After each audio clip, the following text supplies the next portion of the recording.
Step inside this legendary old gym and you can just visualize the mythical Hickory Huskers going through their paces. This is where the movie Hoosiers was shot, and this is where the spirit of the Milan Miracle lives today. For in this world, all that's really needed are a ball, a bucket, and a dream. Dr. James Naismith's glorious game cast its spell upon Irvin Magic Johnson, who dared to dream while growing up in Lansing, Michigan. And he's got it, takes it over to Scotty.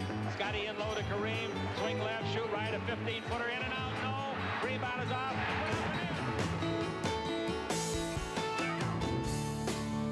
and on Larry Bird, who spent hours upon end in gyms just like this one. Now there's a steal by Bird, underneath the DJ, lays it in. What a play by Bird. And these two have also tasted early championship glory. Here he comes the other way. There's your first James Jam of his career. Carmelo, see you later. What pass, right on chest.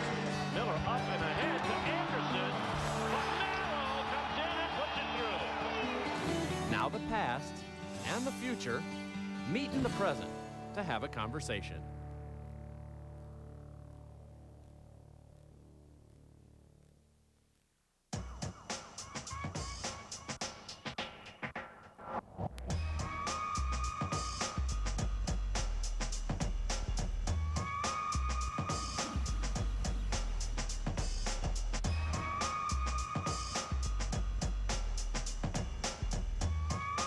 Guys, thank you all for being here, for coming to Indiana. Pleasure to have y'all. We're here because you guys are all linked. You're linked together. When you say Magic, people think of Bird. When you say Carmelo, it comes in someone's head that it's LeBron. So Magic, what's it like to be linked forever to an opponent? Ali Frazier, Nicholas Palmer, not really Rice in Montana, but linked to an opponent. What's that like? Larry and I have been linked since college, so it's interesting because it's never probably going to go away. And the greatest thing about it is we become friends, and we can laugh about a lot of those times that we had, you know, when we was really out to kill each other and to, you know, we were going for those championships. And but if I'm going to be linked to somebody, LB, Larry Bird, that's the person I want to be linked to, because I think that just like LeBron and Carmelo coming in now, we jump-started the league when we first came in. And him ended up in Boston was great for the league. Me ending up in LA was great for the league. And then us playing against each other. So we had some great battles, man, and some great times. And a whole lot of sleepless nights, too, you know, between the two of us. But it was fun. I'd rather play against Magic's teams and play against him and win more than anybody ever played against. I mean, my desire was to always beat the Lakers, play against the Lakers, because you knew you were playing against the best. I can remember coming out of the Forum one time in the playoffs, and we tied the series up 2-2 in a real close game, and Magic used to go through the Forum Club and come out and walk his car, and there was always a mass of people out there, but when the bus drove by, I looked over and I seen him, and he had his head down. And I said, suffer, suffer, suffer.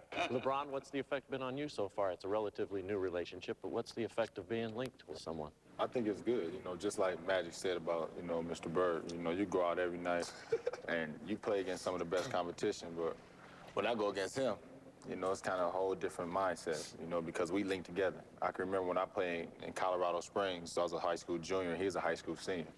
And I came back home and was telling people that Carmelo was the best player I ever seen. And that was before the NBA spotlight. I was just telling people, and that was before he went to Syracuse. I told him in Colorado Springs that he was the best player I ever played against. You were laughing. Why were you laughing? Because he called him Mr. Bird? Yeah. But Is it okay to call you Larry? It's my age.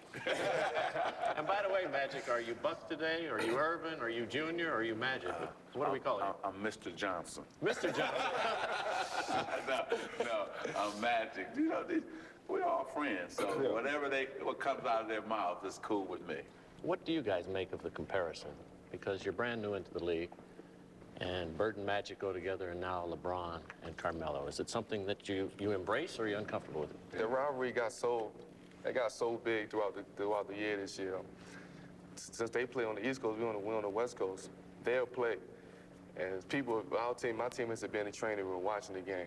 I won't need going there. They'll run into the locker room. Yo, you see what LeBron did? You see what LeBron did? They had 41 that night, man. So I'm like, oh, man, I gotta come through. I gotta come through. I mean, not saying I was gonna get 40, but I had to come through. And I just felt that energy, that vibe when I ran out there on the court. Like, this gonna be a good game. I wound up having 41. Against Portland, I remember. I watched it. But you know what's funny? The press builds this up too, and your teammates build this up. So the Celtics was telling Larry, you better not say nothing to Magic. And my Lakers are saying, you better not even look at Larry, you know? So that's how, hey, and so you got to go out there, and my boys are like looking at me, is he gonna shake Larry's hand? So I couldn't shake Larry's hand. So we had to go at it for 3 times in terms of the finals and for the NBA championship, but every game we played them twice a year was like a finals, you know, and so we just went at each other. And I said, yeah, you know, I'll shake his hand before the game, but if he starts smiling out there, when he comes down the court, I'm going to try to take him front teeth out. That's just the way it was. Yeah. How competitive is it with you two guys when you're on the court? Oh, we try to take teeth out. Now these days, we get thrown out of the game. All they get is a personal foul in those days. So we can't do that, but, you know, me and Melo, we real good friends, but, you know, don't get it twisted. Every time we go out there, we go hard at each other. I think LeBron makes a good point. When we first played Larry and him the first time in Boston versus L.A., we were up 1-0. We won the first game on their home court. We were getting ready to be up 2-0. And then Henderson steals the ball, lays it up, ties it. We end up losing. We come back to L.A. We win the third game. We're getting ready to go for the fourth game, and Kevin McHale and them take out Kurt Rambis. Here's Kareem, outlet to Worthy. Rambis. And now let's watch it. Cooper and the Celtics, and now the bench is empty.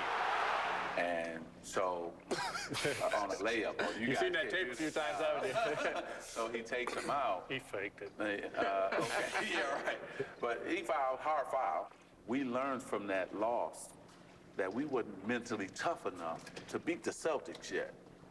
And so the next year, or the next time we ended up playing them, and when it got physical, we didn't try to now be a physical team because that was not our style. So he baited y'all. He baited us and we went for it. Yeah. If you know Kevin McHale, he did take him out, but I don't know if he really meant to. But it was good for us. It played in our favor. It changed the whole series. Yeah. One play, like Larry was saying, in a 7-game series for the World Championship can change a whole series.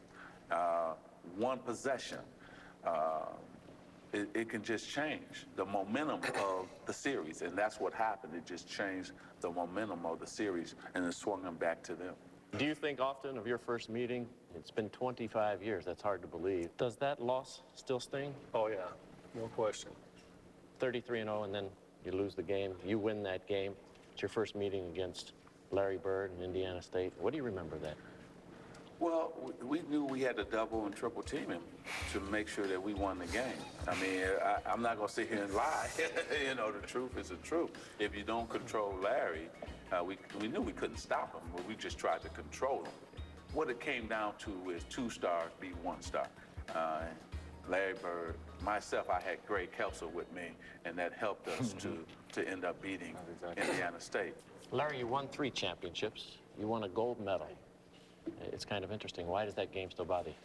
Because we lost. The wins you sort of put on the shelf, and you got them. They're in the books, but the losses always hurt. You always will.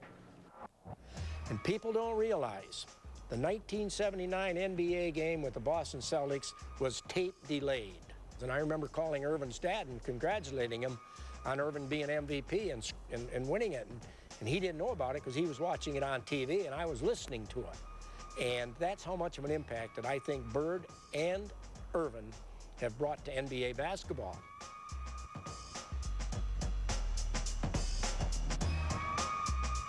Two on Two, brought to you by Heineken, who invites you to be on stage at the 2004 ESPY Awards.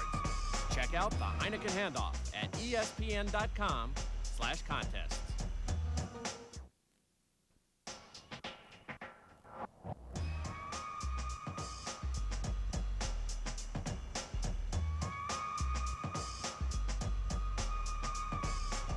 I remember hanging on the corners, listening to the radio on a Friday night. They're playing the Lakers in the championship. Best times of our lives, listening to the Celtics back then. So I relate Larry Bird with my youth. When did you realize, Larry, that Michael Jordan was going to be a dominant force? The year we played him in the playoffs, I think he broke his ankle that year. We played him in the playoffs, and they came in Boston. He got like 63 on us, and he had 49 the first game. I remember after the game, I said, well, he'll never get that again. He did, he got 63. But that's when I thought, you know, this guy is the most incredible scorer I've ever seen. Magic? I think when he made the adjustment from that series to say, you know what, I scored 49, I scored 63 on the Celtics, but I came up empty.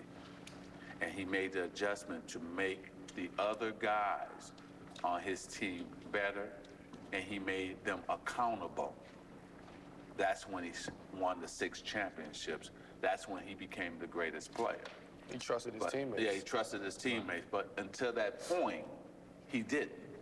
And that's why he was always watching Larry and I in the finals. That's when he became the greatest, no question about it. Was Jordan the most competitive guy you played against? I think him and Magic's about the same. I've always said if you put their name in a hat and drew Magic or Michael out, you'd be happy to play on your team. I mean, you know, it's really funny. You can talk about the best player in the league, but on a lot of nights, there's always somebody else better. You know, I mean, there's a lot of nights I had good games, but Magic had better games. His team won. They beat a better team. But on any given night, there's more than one great player in our league. And don't let him sit here and thinking he's not in that same breath as Michael and myself. Well, I'm just talking about you. I'm talking now. Let me tell you something. What he did in games, but what he did in the All-Star game that year, and stood up and shot the three-point shooting contest with his warm-up jacket still on. And when he shot that shot, and I want y'all to play this tape and let the fans see, he shot it and put his one finger up and turned around and walked away. This boy here, he had mad skills, mad game. Hey, Michael was all that, the best, but this guy was Okay, next question. I mean, for real, and that's for real.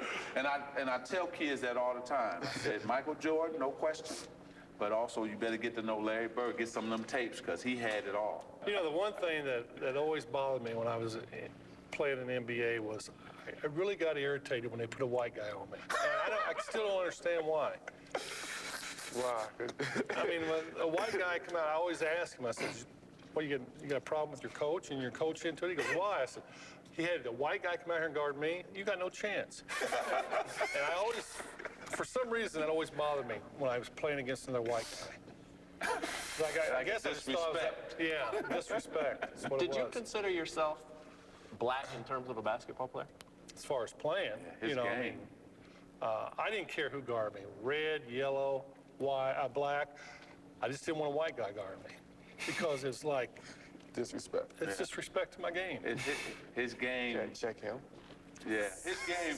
See, Larry Bird was the only guy that was mentioned in the barbershop, and they'll tell you. See, because that's where all the talking is in our community, is in the barbershop or on the playground. Did you hear his name a lot growing up, Carmelo? Larry Bird? Look at that face. Ain't no question. They talk more about Bird than they did about Magic where I'm from. Mm-hmm. Everybody was talking about Jordan and Magic, but everybody was talking about Bird. That's most of the reason why people wear 33 now. You know, I think most of us, we get our numbers from somewhere, and if it's not from your favorite player, you know, like me, I wear 23 because of Michael Jordan. Mm-hmm. I think a lot of people wear, 32. I wore almost all my All-Star games. I wore 32 because of Magic. But if you see somebody with 33, they're gonna tell you it's because of Bird. Well, Magic won in 33, but Kareem had it. That's right. And I believe it's a lot of talks going around nowadays that's really getting on my nerves, just saying who's a better shooter between Bird and Page. Man, that's really going around now. Please. I had somebody tell me Page, and I almost smacked him. I tell you, that was almost my first confrontation I almost had with somebody. Please, let me end that right now. How many times have Pager led Sacramento to the finals? Just throw that out there right now. Well, he hasn't. Okay, then. Enough said. Let's move on to the next subject, because he can't even carry Larry's sneakers. And I'm telling you that now. You know why? Because you got to perform in a pressure situation. Sounds like you want to smack the same guy. No. Any guy say this, yeah, just like you said, barbershop. Hey, it goes on. This man performed at the highest level in the World Championship. And that's all that needs to be said. Not just then, but all during the regular season. See, a lot of guys say, oh, he gonna be like so-and-so. Dudley Shrimp was supposed to be like him. I can name you a whole list of guys. The next Larry Bird. Yeah, but you can't take anything away from Pager. He's one of the greatest shooters that we have in our league now. You're so uncomfortable with this, aren't you? Yeah, I know he is. Why? That's why. Well, I just know that Pager's worked hard and he's a great Forget shooter. about Pager. You're very uncomfortable when this guy, and anybody says something about you and what you performed and how great you were. Well, you know, obviously, I'm very honored to be in the position I was in when I was playing ball, and I worked very hard to get there. But it's not about me, you know. I mean, I'm done. I'm done playing. I mean, that's all on ESPN Classic. It's about these two young men coming up. It's their game now. It's for them. For us to talk about them, how they can get better, and we want to see them in championships. They're the ones, not only these two, but they're two of our best young stars, along with Wade, that's going to carry this league for a long time. And it's about them. It's not about me. Doesn't diminish what you accomplished, though, does it? Of course. No, I know exactly what I accomplished. You mentioned white people. Does the NBA lack enough white superstars, in your opinion? Well, I think so. I mean, you know, when I played, we had me and Kevin and some other throughout the league. I think it's good for a fan base because, you know, as we all know, the majority of the fans are white America. And if you just had a couple white guys in there, they might get them a little excited. But it is a black man's game, and it will be and forever. I mean, the greatest athletes in the world are African American. We need some more LBs. Larry Birds. I mean, you know, you want that. Larry Bird, see, could go into any neighborhood.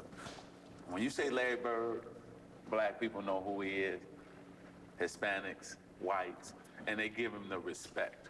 And so, you know what's funny? We need them, but now you got more foreigners coming in. Would it help, Larry, if these guys were American? Yeah, I think so. You know, I mean, it's Americans' game, you know, but it's great that the foreigners are coming in. But you got to be realistic about it and look at the whole picture because it is a money league. We've got great athletes, and the more fans and the more corporations we can get, it just helps out. LeBron, is race an issue in the NBA? I don't think so. I think, you know, the fans look at the game. They're not looking at the race. They're looking at who can play basketball or who's athletic. You know, when people go outside, you know, when you were a kid and you used to go outside, it didn't matter. It didn't matter who was the best player in the league. If Bird was my favorite player, I'm out shooting threes, and I'm saying Larry Bird, you know. If Magic was my best player, I'm out throwing no-look passes, you know. It's not the race issue. It's just, if you can play the game of basketball, you know, fans are going to love you. Race is not an issue because I know it's where I'm from. People love Yao Ming, the Dirks, and the Pages. They love them guys. So I don't think race is an issue right now.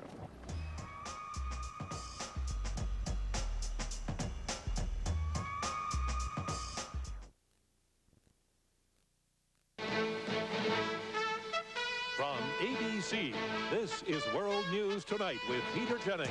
Good evening. We begin tonight with the fate of a single individual. The basketball star Magic Johnson confirmed a short while ago that he has the AIDS virus and he will retire from the Los Angeles Lakers.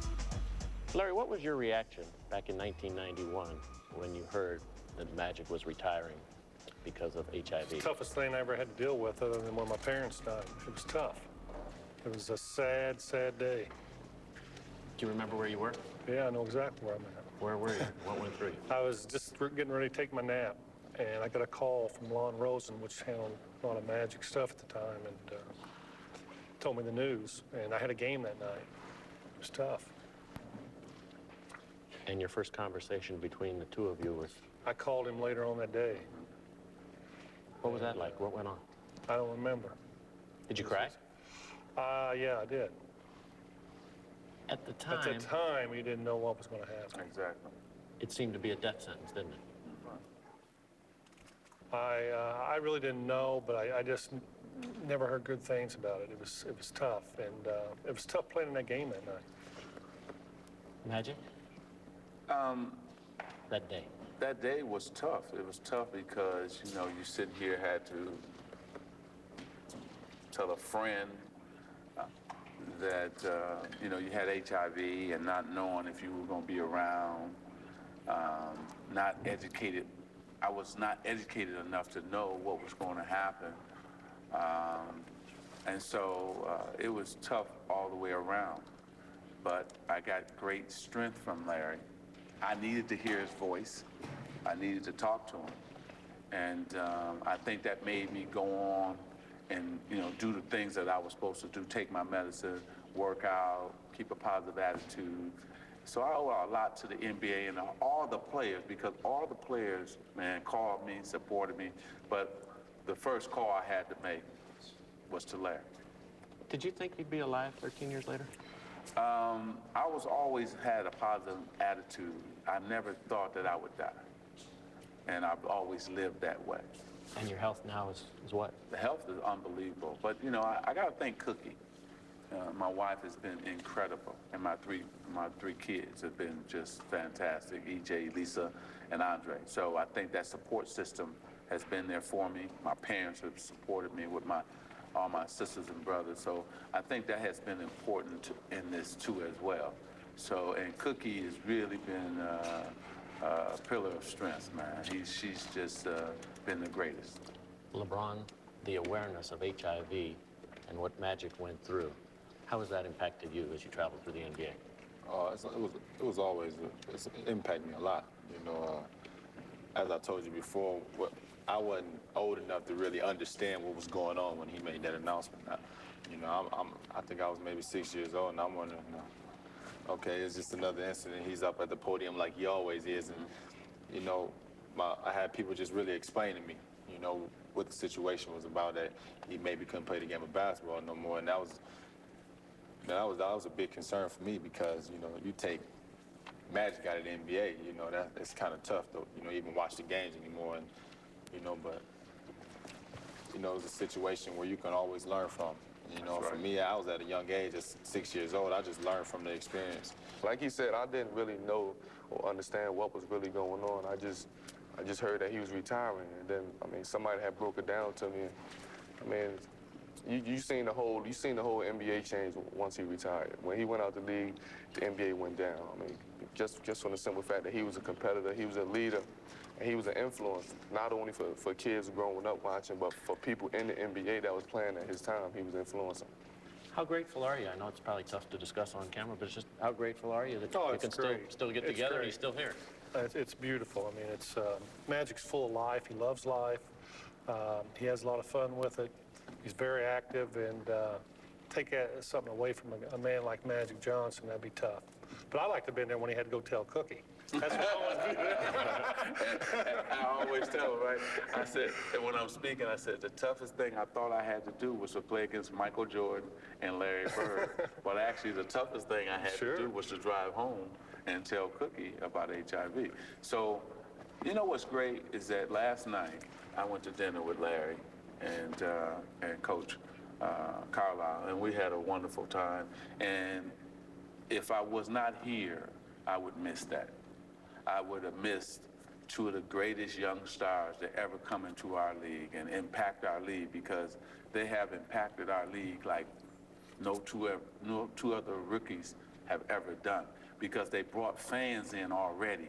And that's hard to do, to have your own fans from high school and college come in and live up to the hype, because these two were under so much pressure, because the world already knew them, and they performed at an unbelievable level. So for me to have, if I would have missed that, I would have been sitting in heaven saying, man, I wish I had been there to meet him, but I get a chance to meet him. God has blessed me. That's the only thing I'm going to say with that. And I'm happy I'm still here, that I can see my kids grow up, I can be with my wife, and that I can run my companies and do what I do. Just like, I think now, like, you look at the league and see You wonder, like who's the mentor or the big brother of the league, and that's Shaquille O'Neal. And I think, you know, when I look back at it and seeing losing Magic, you know, when he played, he was like the big brother of the league. You know, you need advice, you go to Magic. You know, for me, you know, I think for Carmelo too, if we need advice or something, we going to Shaq. You know, he's kind of like the big brother of our league right now. You came back in 1992 and played on the Dream Team. HIV positive. Did the Dream Team change basketball globally? Oh, no question about it. Because those guys would not be in the league that's in the league today without the Dream Team. I think that we opened it up, opened the world's eyes up to our basketball style, our best players. We had fun doing it. We blew everybody out by over 40, 50 points.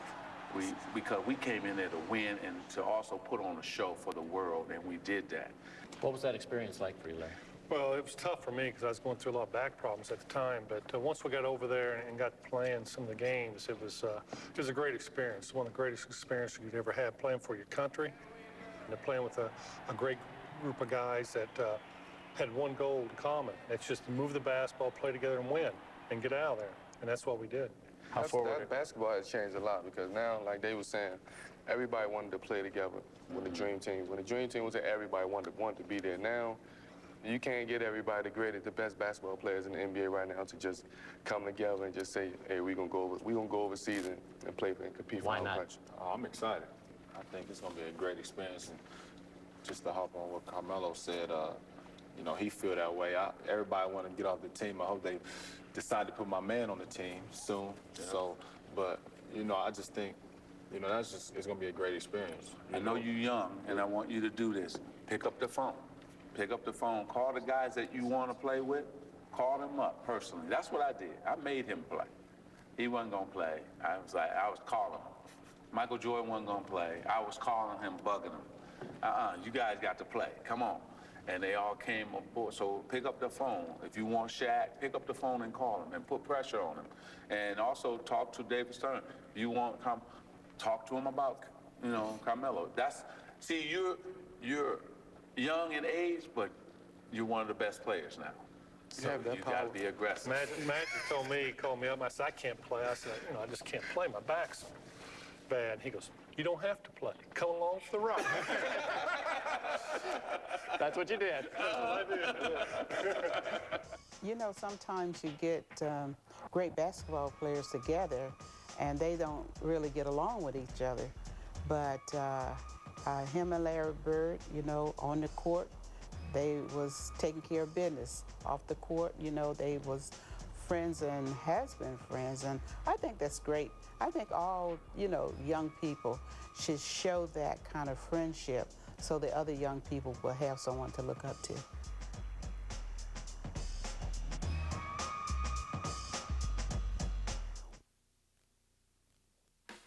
How about a tour of your new crib? Oh, come on in.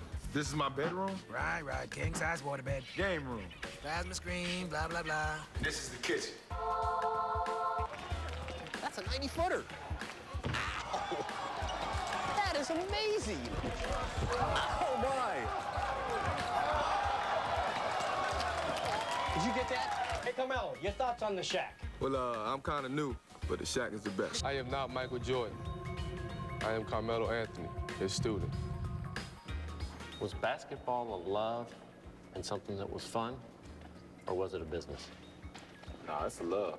I'm playing because I love the game. I think I got enough money now. I can just sit back and take care of my family's on, but I love to go out every night. I'm a competitor. I love to go out and compete every night. And that's not just in the NBA, you know, off the court, I'm competing no matter what I'm doing.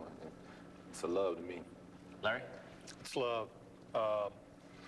You know, when you're out there playing, you don't think of money, you don't think of contracts, you play, and that's what it's all about. I mean, I love this game since I was 5 years old, and it's just the competition, playing against the best all the time. Somehow I don't think I have to ask you that. You don't have to ask me. I love it when I was playing. I love it now. I love watching these two guys play and compete against each other. I love what Larry is doing as an executive. Man, basketball, man, I'm sweating right now like I'm getting ready to play. I love it. I love talking about it. I love being involved in it. I love, man, shoot, smelling this court. I mean, shoot. You know, it's what we do. It's not about the money. It's not about anything other than the fact that we can get out there and bounce that little round ball and shoot it through that hoop and, like Larry and LeBron said, compete, man. I can remember somebody told me, well, there's more in life than basketball, and I said, well, what is it? They didn't give me an answer. No, it's love. I mean, like Larry said, you could put a basketball down right now and say you're not gonna work out you gonna take a month off. You're gonna be right back in the gym the next day just for the simple fact that you can't let that basketball go. You had a great story when you walked in about how you used to get into a gym like this. Tell us, Magic. Well, you know, we used to just jimmy that lock and come on in, or break the little glass and use a hanger and hit that latch, and we was up in here playing and hitting those, whether it was lighted or not, we was up in here playing basketball. Let me tell you something, we all almost from snow places. We out there, I bet you every one of them will tell you they played in the snow, they played in the rain. It don't make a difference. When you love the game, you make a commitment to it.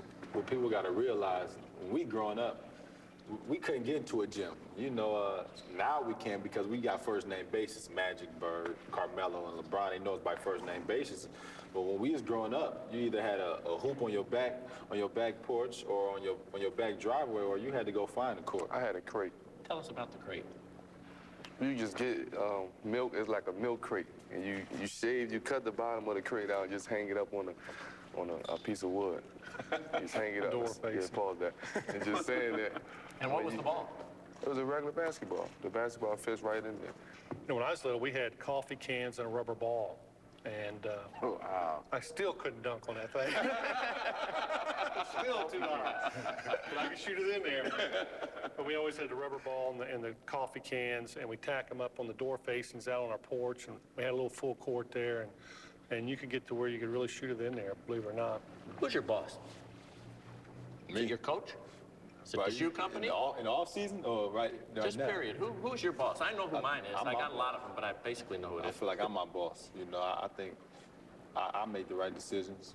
You know, I got people that help me, but I think I'm my boss, and I think so this far I've been making the right decisions. And that's another thing that has changed, Jim, is that there are many companies now. There are companies, and they have to not only be ball players, but they have to run their companies. Right. Both of them got companies now. Both of them probably make more money than any two rookies probably that's ever came out of the league. I mean, Larry and I can sit here and say that. They probably made more money in their first couple of years than combined, us two together, for our first probably 5 years combined. We had to develop to be company. I mean, I run my companies now, but I had to develop that over some time where they could come out as rookies and have their own companies. And Larry and I had to get our car dealerships and hotels. I always said Magic wanted to be the billionaire. I just want a couple $100 million. And I'm still working. You're getting there.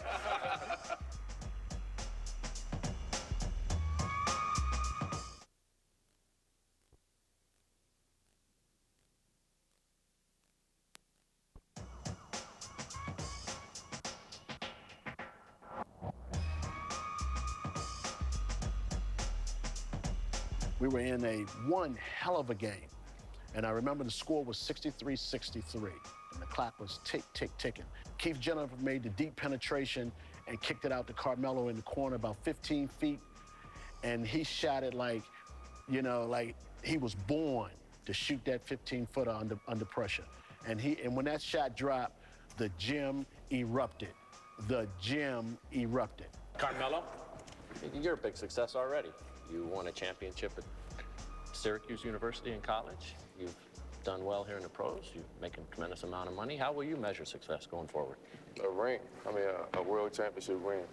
I think all great players should win the championship. I was about to say national championship. All great players should win a world championship. If you consider yourself a great player, then you should have one of them rings on. There's some people out there who had tremendous careers, but when it all comes down to it, when people look back in the books and you don't have a world championship by your name, it don't mean nothing. Do you always totally trust your teammates? Well, I try to. I mean, I think trust is you gotta take chances, you gotta take risks. I mean, if you put your trust in somebody and they break that trust, then you no longer trust them no more. You will never ever trust them again. Trust comes with time, and then you learn your teammates and you know who can perform when it's the fourth quarter in less than 2 minutes and you need the big shot. You know who's running away from the ball and you know who wants the ball. But you always have to put trust in your teammates if you're trying to win a championship. And they know when you do trust them and when you don't trust them. So, but they also know that that ball better be coming through the hands that it's supposed to be coming through too, so that you can make the play either for yourself or for them. And so I think that's what you have to understand. Now, and that's a great point, because I had to sit down with Bill Walton the other day, and we were just talking about when he played with Bird, and he was like, in the fourth quarter, I mean, everybody could do what they want to do in the first 3 quarters. In the fourth quarter, the ball is going to Bird. I don't care who gets mad. The ball is going to Bird. What we always talk about is let me make sure I touched it, whether I shot it, passed, or whatever. Start the offense through me. That way it gets the defense in a different mindset. And you wanted to control it, didn't you? Well, see, we're the best playmakers. It's not, we're the guys who's going to make the play. I don't care what it is. So that's why we got to have it. Michael Jordan, how much of an influence has he had on you? You had an incident in mid-March against Detroit where you elected not to go back into the game and he called you. Tell us a little bit about that. Well, and that came down to a trust issue. I mean, your teammates, they got to a point where, how should I say it? They got to a point where I guess they started seeing so much pressure on me that they wanted it. And you know, everybody is not made to handle pressure the same way. And my teammates, they took that and they ran with it. And I got frustrated in the game, and I just went off, said I wasn't going back in the game. But to make a long story short, I called Mike. Well, Mike called me and was like, I mean, what happened? So I explained to him what happened. He was like, don't even worry about that. That's a small thing right now compared to some of the biggest things that's going out there in the world right now. So he just told me to just stay focused and just put that behind it. Just don't let it happen again. He don't want to see it happen again. And just stay focused and keep doing what I'm doing. Does he call to advise you from time to time? No, I ain't with Jordan. You got to be a Team Jordan for him to call you. I'm on the Nike side. He with Team Jordan. That's why he called him. Barkley. He talked to Barkley. No wonder you talk so much. When I was at St. V, the enrollment was, it was so-so. I think the school was about to go under. I think they were about to fold until the rise of LeBron's. They just got a donation of $10 million to build new gyms and new things with the facility. And that all come from LeBron's.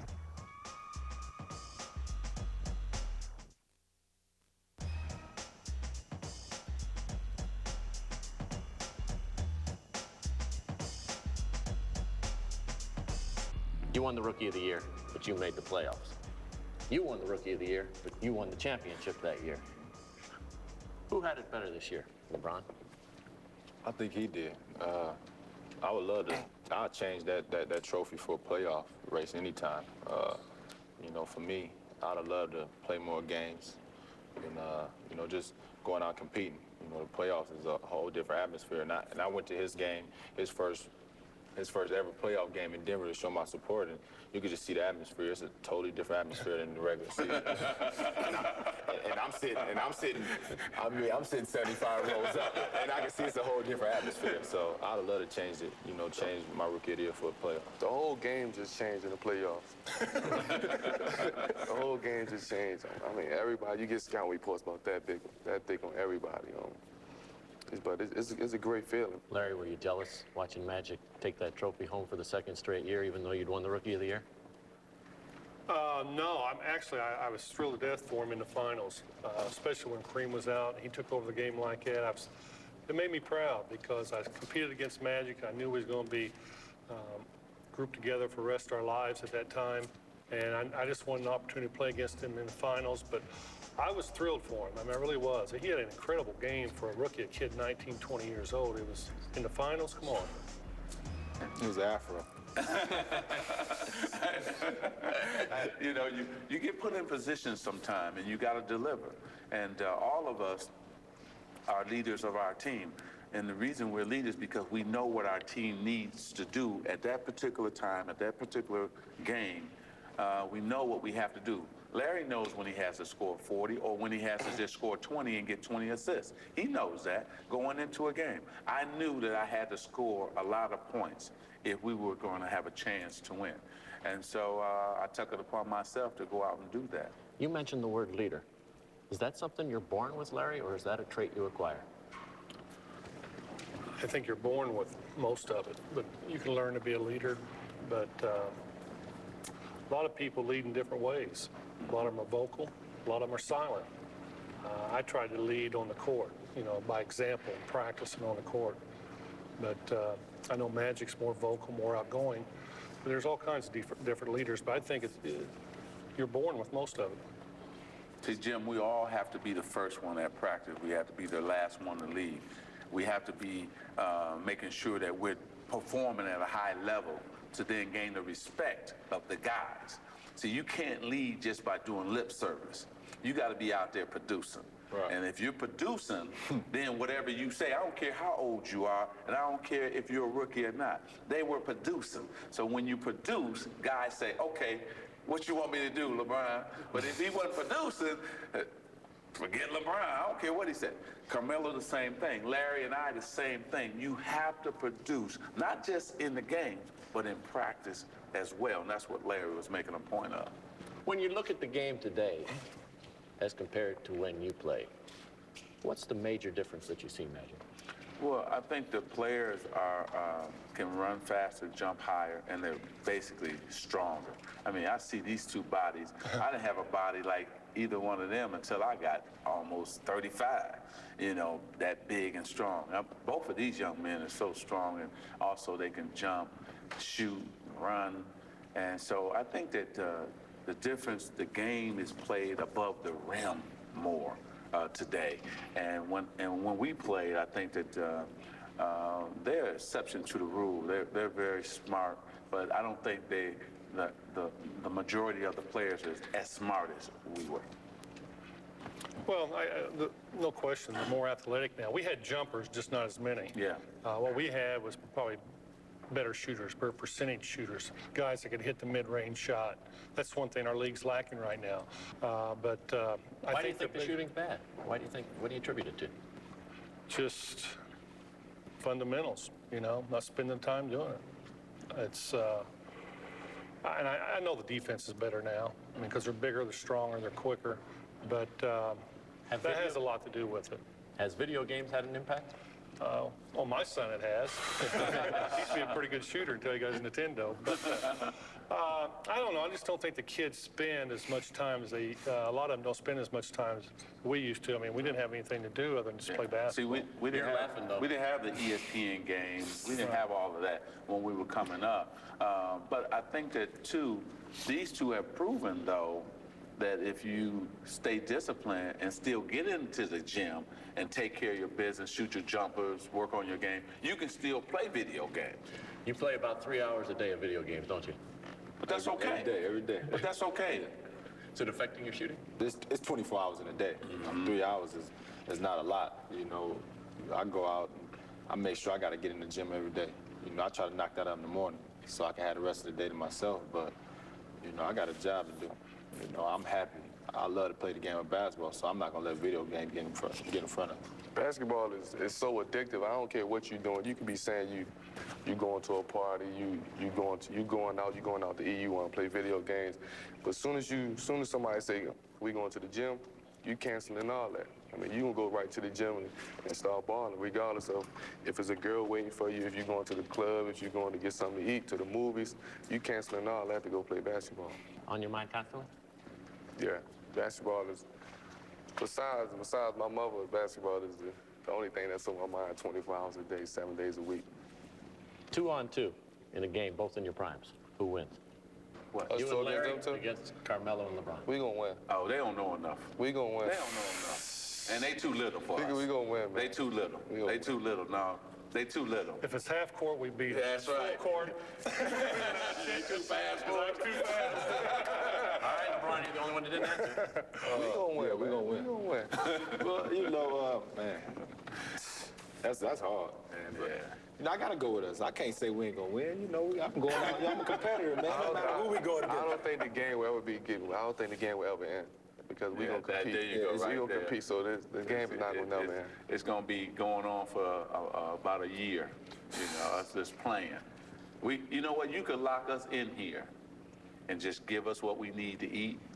We're gonna be straight. We'll be in here playing 365 I'm going to do days. that. Thank you for coming. Oh, yeah. You know, Appreciate thanks it. for having us. It's a You know, we tremendous do this honor. anytime. Real treat. Larry, thank you for your time. Mr. Gray. Thank you, sir. Thank you.